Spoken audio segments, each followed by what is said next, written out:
Bonjour à tous et bienvenue dans cette émission NutriCast. NutriCast, vous le savez, première plateforme audio consacrée à la phytothérapie, à la micronutrition, qu'on retrouve aussi désormais maintenant dans le live, en exclusivité d'ailleurs, sur Nutri Radio, première radio française consacrée à la nutrition et à la nutraceutique. Et après le live donc sur Nutri Radio, vous retrouvez cette émission en podcast sur NutriCast et sur toutes les plateformes de streaming audio.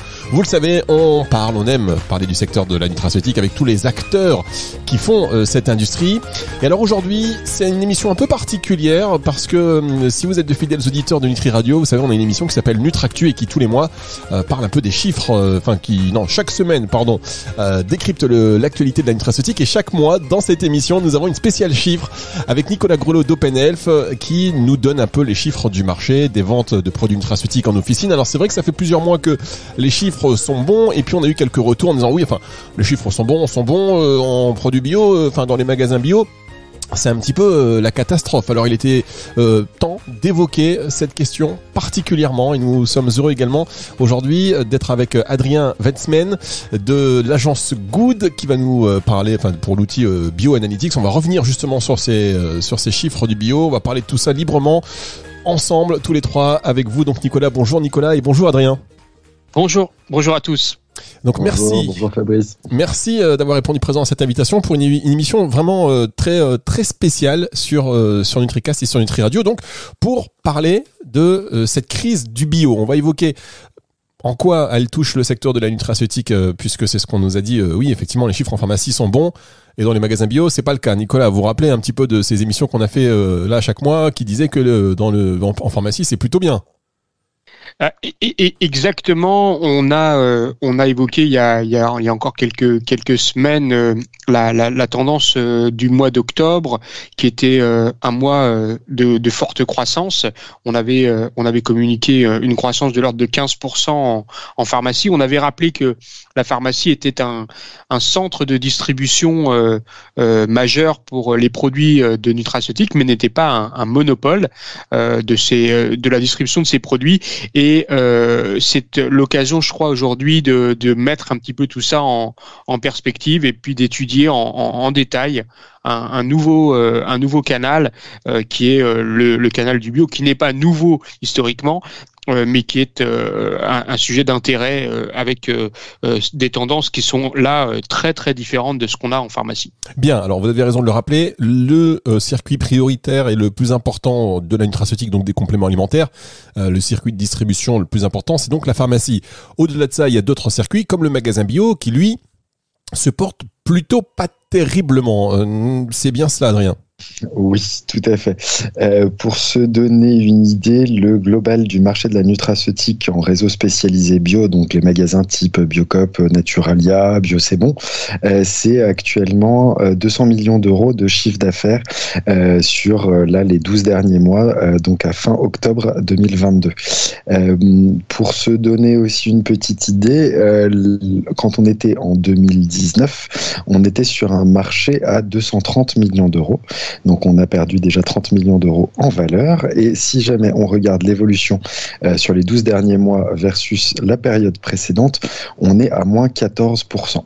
Donc moins 14, ça peut avoir l'air d'être une très mauvaise performance. Ce qu'il faut savoir, c'est que l'ensemble du marché bio est aux alentours de moins 20 actuellement.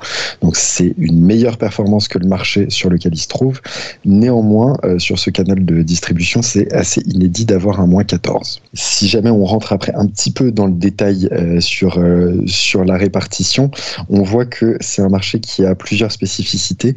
La première, c'est d'être un marché historique de ce canal de distribution, puisque le réseau bio s'est fondé à la base à la fois sur des alternatives végétales d'un côté en alimentaire, donc aux protéines animales, et de l'autre côté, l'autre pilier, c'était donc la nutraceutique.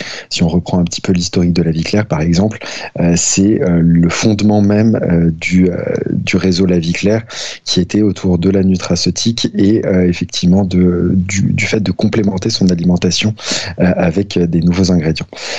Si derrière on prend un petit petit peu quelques spécificités, on se rend compte que la nutrithérapie du magnésium, du fer, du zinc, des vitamines C sont largement sous-représentées par rapport à la part qu'ils peuvent avoir en pharmacie, puisqu'on est sur globalement une part de marché de ces produits-là, donc qui sont des ingrédients simples à 20%, alors que la phytothérapie occupe 41% du marché en réseau spécialisé bio. Donc une large surreprésentation qui s'explique notamment par le fait que on peut en réseau bio avoir des produits qui ne sont pas bio et qui sont de la nutrithérapie. Par exemple, du magnésium ne va pas avoir de certification bio. En revanche, tout ce qui est phytothérapie a une certification bio puisqu'il s'agit de plantes et du fait de se soigner par les plantes. Un autre segment qui est assez largement surreprésenté en bio, c'est tout ce qui va être produit de la ruche. Pourquoi ? Parce que là aussi, il y a une certification et en plus, c'est de la médecine, on va dire, traditionnelle. Donc, il y a un fort attrait pour les consommateurs du réseau bio qui sont en recherche de naturalité, qui sont en recherche effectivement de choses qui ne sont pas forcément directement liées à ce qu'on peut retrouver en pharmacie, c'est-à-dire de la médecine traditionnelle européenne, on va dire.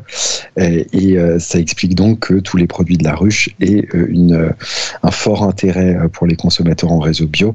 Actuellement, ça représente 7% du marché, alors que, Nicolas, si je ne me trompe pas, les produits de la ruche sont largement en dessous de 7% de part de marché en pharmacie. Tout à fait. Voilà. Après, si on regarde également la répartition par marque, je ne vais pas vous citer les marques, mais en revanche, ce dont on se rend compte, c'est que c'est un marché qui est beaucoup plus éclaté que celui de la pharmacie. C'est-à-dire qu'on n'a pas moins de 500 acteurs au total qui sont présents sur ce marché, avec des chiffres d'affaires qui sont parfois très, très faibles, mais qui permettent quand même à ces acteurs-là d'exister sur le marché du réseau bio. Et une autre spécificité, c'est qu'on a peu de présence de grands groupes pharmaceutiques, à l'exception effectivement des laboratoires Superdiet qui appartiennent au groupe Urgo. En dehors de ce grand groupe-là, sinon, c'est majoritairement des petits laboratoires. Et on a également une autre spécificité, c'est que beaucoup de ces 500 acteurs sont présents exclusivement en réseau bio et parfois dans des magasins locaux du type épicerie alternative de proximité ou bien herboriste quand ça existe encore. Voilà. Donc ce qu'il faut retenir, c'est un marché très éclaté avec beaucoup d'acteurs et finalement peu d'acteurs traditionnels de la pharma qui ont réussi à s'imposer en réseau bio, à l'exception effectivement des laboratoires Superdiet qui sont des acteurs historiques de ce marché-là. Voilà. Bien, je vous propose qu'on marque une première pause. On se retrouve dans un tout petit instant pour la suite de cette émission sur Nutri Radio NutriCast.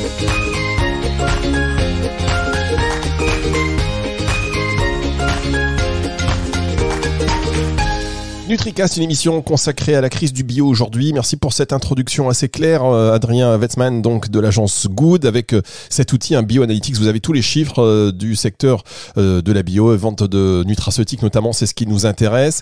Votre pendant, on va dire, chez OpenHealth, c'est Nicolas Grelot qui est également avec nous pour avoir cette conversation. Alors, on a vu que c'est un marché assez éclaté, des petits laboratoires qui sont présents en magasin bio, et pour beaucoup d'entre eux, c'est le seul circuit. Quand il y a une grosse chute comme ça des ventes dans le magasin bio, déjà est-ce qu'on sait, est-ce qu'on peut, ça les préoccupe parce que ça remet en question leur survie, on va dire. Quelles sont les pistes aujourd'hui pour améliorer cela ? Alors, en fait, la piste avait déjà été trouvée. C'est plutôt quelque chose qui a été abandonné.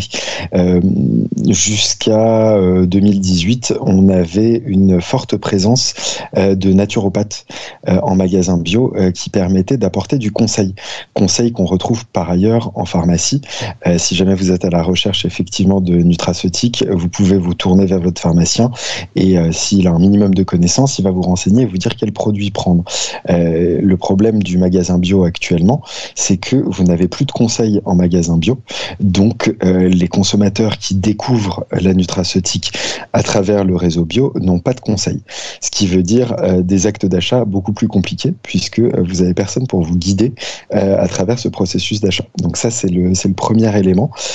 Par ailleurs, pour en avoir discuté avec certains distributeurs spécialisés du réseau bio, dès qu'on remet un naturopathe ou une personne qui est capable capable de donner du conseil, on voit tout de suite les ventes de nutraceutiques augmenter, et c'est caricatural, c'est-à-dire que si la personne est présente, on va dire le mardi et le jeudi en magasin, vous allez avoir une augmentation des produits nutraceutiques sur ces 2 journées-là qui va être de l'ordre de plus 20 à plus 30%. Donc on voit qu'il y a un réel impact sur le fait d'avoir quelqu'un qui peut vous conseiller en magasin. Alors qu'est-ce qui s'est passé ? C'est une première piste. Qu'est-ce qui s'est passé ? Est-ce que c'était aussi évident ?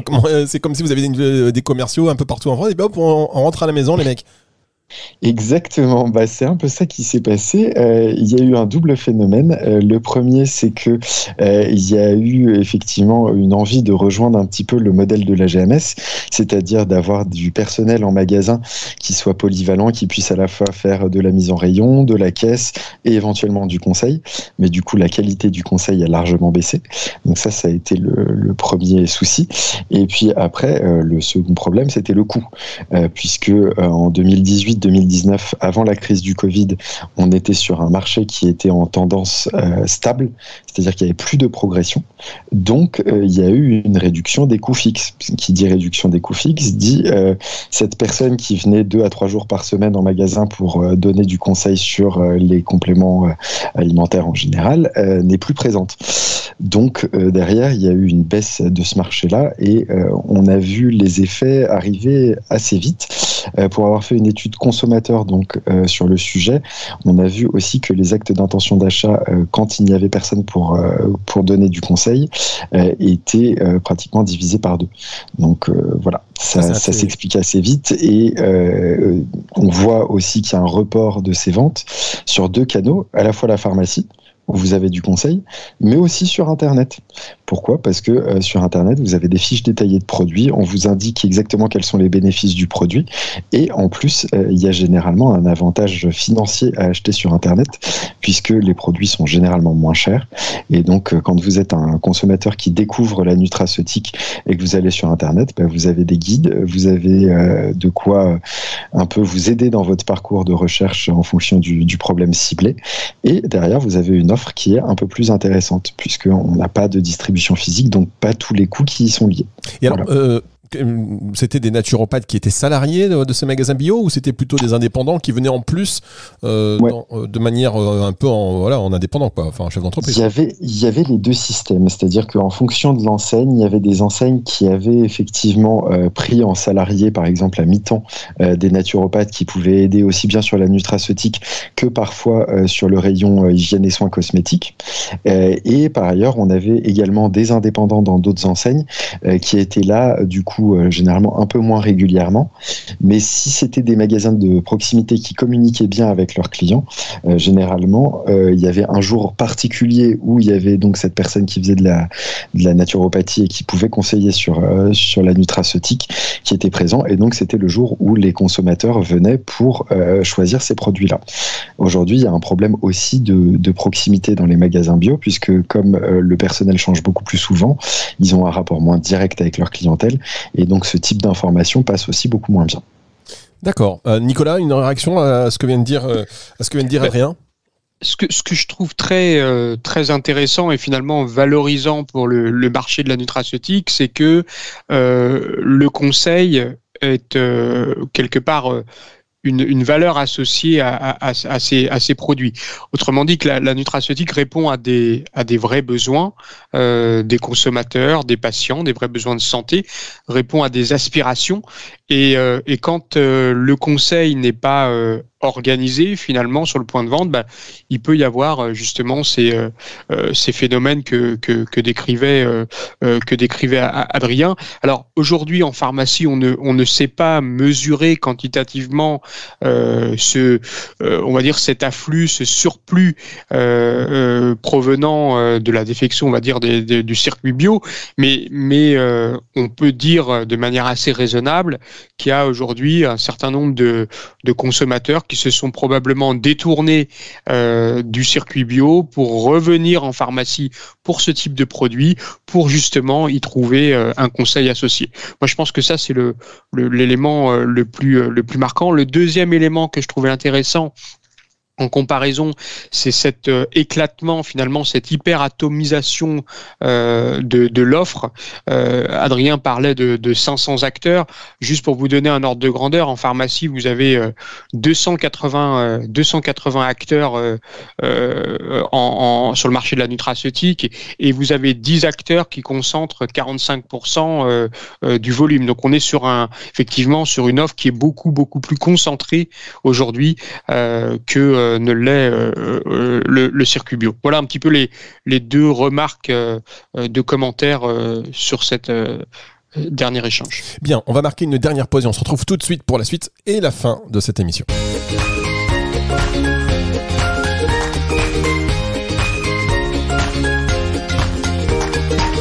Dernière partie de cette émission extrêmement intéressante sur la crise du bio avec Adrien Wenstmann. Merci de me corriger si je prononce mal, Adrien. Et de l'agence Good pour cet outil Bioanalytics qui vous permet d'avoir des données très précises sur les ventes de produits notamment nutraceutiques dans les magasins bio. Une émission que l'on fait parce que vous savez que sur Nutri Radio, dans l'émission Nutractu, chaque mois on revient sur les ventes de produits nutraceutiques en officine. Et il était important de compléter un petit peu ces deux chiffres. Le secteur de l'officine étant le premier circuit de la distribution des produits, des compléments alimentaires, donc à très très large majorité. Les circuits bio un peu moins et de moins en moins, j'ai envie de dire, et on a vu avec vous, Adrien, que l'importance, que le conseil était prépondérant, d'avoir des naturopathes dans les magasins bio, ça a aidé. Est-ce que par rapport à ce que vous disiez juste avant la pause, est-ce que maintenant que ça y est, c'est dit, c'est fait, c'est analysé, on va pouvoir rediscuter avec des naturopathes et des conseillers dans ces magasins bio ? Alors oui, il faut espérer, et en particulier dans quelques enseignes effectivement qui ont fait ce constat-là et qui ont donc fait des essais pour voir si quand il y avait la présence d'un naturopathe ça permettait de relancer le rayon, et la réponse a été majoritairement oui. Donc par exemple dans des magasins comme La Vie Claire, vous pouvez vous attendre à voir de plus en plus de naturopathes revenir en magasin. Par ailleurs, il y a aussi une autre question qui se pose sur le conseil, c'est notamment auprès de toute la cible senior, puisque ça reste une cible très importante dans le réseau bio, puisqu'on a une population qui est en moyenne légèrement plus âgée que la moyenne de la population française, et qui a aussi des moyens financiers un petit peu plus élevés. Alors souvent on a le fantasme de se dire que dans le bio c'est un marché qui est réservé entre guillemets aux bobos, aux personnes CSP+, avec un niveau d'éducation très élevé et avec des moyens financiers très élevés. C'est pas forcément vrai dans la caricature qu'on en fait. Néanmoins, il y a quand même un petit peu de vrai dans cette image-là. Et donc, il y a aussi une manière de sortir de cette crise qui est de trouver une forme d'adaptation à cette cible des seniors. Et cette cible des seniors, ça veut dire une offre adaptée. Donc, par exemple, sur des produits articulaires, génito-urinaires, en rapport avec la circulation, les problèmes cardiovasculaires. Mais c'est aussi, effectivement, être capable, donc, d'un côté, d'appréhender mieux cette cible des seniors, et de l'autre, d'être capable d'accueillir la cible des nouveaux consommateurs qui sont, donc on va dire, entre 20 et 60, qui actuellement, quand ils rentrent en réseau bio, ont parfois un petit peu l'impression qu'ils ne sont pas tout à fait à leur place, puisque la majorité est une clientèle un peu plus âgée. Et donc, il faut être capable d'accueillir cette cible-là, donc en ayant une proposition aussi qui soit renforcée sur, par exemple, on a vu l'ORL, donc tout ce qui est sur la sphère respiratoire, où on a eu une forte demande pendant le Covid, et puis où depuis il y a un tassement de la demande. Et bon, d'accord, le Covid est passé, mais ça reste quand même une préoccupation majeure pendant les mois de fin d'année. Donc il faut être capable de relancer un petit peu ça. Et puis après, il y a un autre aspect qui a été un petit peu délaissé et qui est très occupé en pharmacie, c'est tout ce qui est en rapport avec la minceur en général. Donc le fait d'avoir une nutraceutique qui aide à mincir ou qui aide à maintenir un poids. Et ça, pour l'instant, c'est quelque chose qui est finalement assez peu travaillé en réseau bio. Pourquoi ? Parce qu'on voit ça comme une forme de vanité. Donc, le réseau bio est un réseau qui se veut plus profond que ça. Néanmoins, on voit qu'il y a de la demande, et notamment au niveau des nouveaux formats. Donc, je sais que par exemple les petits bonbons façon gélatine qu'on retrouve en pharma, pour l'instant, ne sont pas du tout arrivés en réseau bio. Donc il y a aussi un effort à faire sur des formats de produits un peu moins austères, un peu plus ludiques et en rapport avec les aspirations de cette nouvelle cible qu'il faut séduire pour relancer la consommation en réseau bio. Ouais, d'autant que les gummies, pour pas les citer, ils peuvent à la fois séduire des jeunes consommateurs et à la fois des seniors pour des problèmes de déglutition, etc. On sait que c'est une galénique qui leur plaît également par rapport à cet aspect-là, donc pourquoi pas. Donc, vous pouvez revenir peut-être sur pour terminer, je sais que vous avez des impératifs qu'on va évidemment respecter. Hein. Est-ce que vous pouvez revenir sur la chute de la décroissance? On est à combien donc Alors là, actuellement, on se trouve sur une tendance à moins 14 sur les 12 derniers mois à fin octobre. Sur l'année précédente, donc l'année 2021, on était sur une tendance à moins 2. Et l'année d'encore avant, donc l'année 2020, pendant le Covid, on était sur une tendance à plus 7. Donc si vous refaites l'historique, ça a fait plus 7 en 2020, moins 2 en 2021, et là, moins 14 en 2022. Donc voilà, vous avez une idée d'une progression inversée, mais de manière assez linéaire. Et ce qui est plutôt inquiétant, c'est qu'il n'y a pas de recrutement actuellement de nouveaux consommateurs sur la nutraceutique et que globalement, s'il n'y a pas de recrutement de nouveaux consommateurs, c'est la même chose que sur le marché du bébé. Si jamais les nouveaux parents ne viennent pas consommer en bio, eh ben, ils vont pas suivre et derrière, vous n'allez pas avoir de progression des ventes de produits bébés. Et ben là, c'est un peu la même chose. Si vous recrutez pas de nouveaux consommateurs parce que vous n'avez pas de conseils derrière, vous n'arrivez pas à avoir de nouveaux consommateurs sur la nutraceutique et donc la tendance ne peut pas s'inverser du tout. Donc voilà, comme je le disais, les clés pour moi, ça va être de retrouver du conseil et de la proximité avec la clientèle en réseau bio et proposer à la fois une offre sur des bénéfices qui sont liés à autre chose que aux seniors pour relancer un peu des nouvelles cibles et par ailleurs avec des nouvelles galéniques. On en a parlé, les gummies par exemple peuvent être une bonne voie. Bien, mais écoutez, Adrien Wetzmann de l'agence Good, merci beaucoup. J'espère qu'on aura l'occasion de vous réentendre sur Antenne Nutri Radio parce qu'il y a encore plein de questions qui arrivent là et voilà, j'espère qu'on aura l'occasion de vous les poser. Merci beaucoup. Nicolas, passionnant quand même. C'est intéressant de voir qu'il y a comme aussi des pistes, parce que là on voit une décroissance, mais si les naturaux et le conseil revient sur les points de vente, si il y a des produits un peu plus innovants qui arrivent aussi, qui permettent à une jeune génération d'arriver, ça peut, voilà, on peut repartir à la hausse quand même. Passionnant et effectivement il y a au fond encore beaucoup de pistes à explorer. J'ajouterais que le bio a été très souvent un lieu, un terreau d'innovation, d'ailleurs inspirant pour d'autres canaux. Donc c'est une crise. Cette crise doit être et sera probablement surmontée, mais là on est manifestement dans une période de recomposition. À suivre. À suivre. Merci beaucoup, messieurs. Merci beaucoup. Vraiment, c'était très intéressant. C'est une émission que vous pouvez retrouver en podcast, donc sur nutricast.fr, sur toutes les plateformes de streaming audio, également aussi sur Nutri Radio. Au revoir, Adrien. Au revoir, Nicolas. Merci. Au revoir. Au revoir, Fabrice. Au revoir à tous. À bientôt.